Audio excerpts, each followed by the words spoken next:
Hi, my name is Storyman Bob, and I'm going to read you a story called Waking Beauty.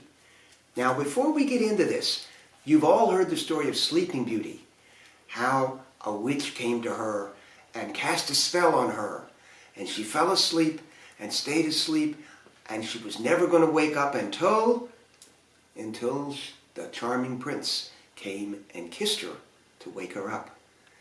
So we all know about Sleeping Beauty, but this is the story of Waking Beauty.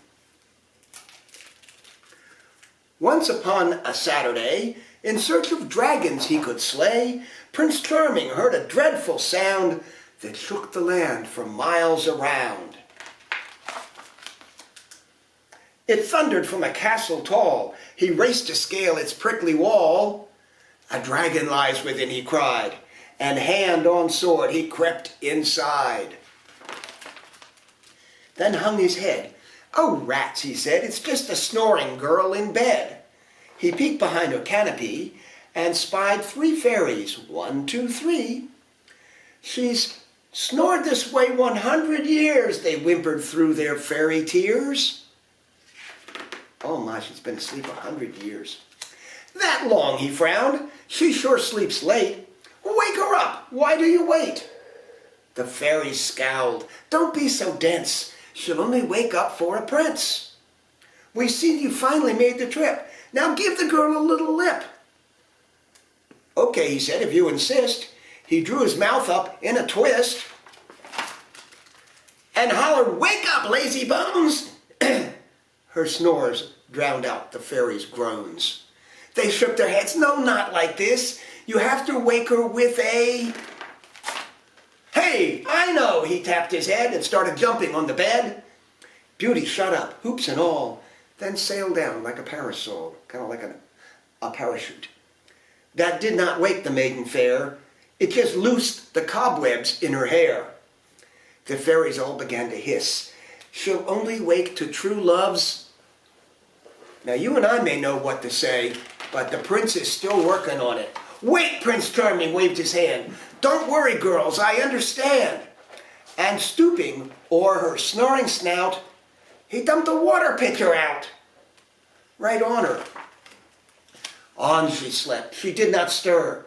Thick dust had turned to mud on her. The feisty fairies grabbed his ear, made certain he could hear. "Take careful aim. You must not miss. You have to wake her with a..." "Oh, I know what you were planning," Prince Charming spied. "A castle cannon." He stuffed the Sleeping Beauty in. She soon came shooting out again. Kaboom! She fell into the moat, where all her hoops kept her afloat. Her skirt could have caught the water. Still on she snored, as frightened trout and crocodiles jumped right out. Prince Charming fished the girl ashore. The fairies yelled, "Enough! No more!" They fluttered round him, feeling frantic. "How can you be so unromantic?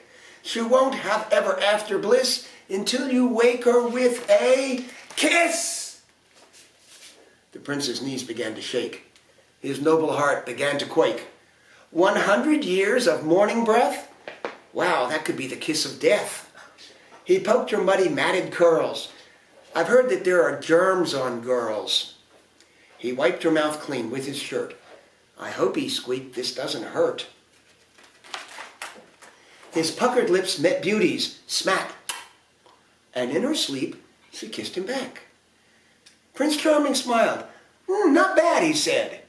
The maiden sat up in her bed. She stretched and yawned and rubbed her eyes. Then, much to everyone's surprise, she popped Prince Charming with her fist. "Who said that you could have a kiss?" The pummeled prince slid down, poor chap, and fell asleep on Beauty's lap. Beauty groaned and bent to shake him. "Fairies, tell me how to wake him." "Just let the poor boy sleep," they said, and tired too, they went to bed. But fairy tales can't end like this, so we know she woke him with a kiss. That's how we do Waking Beauty.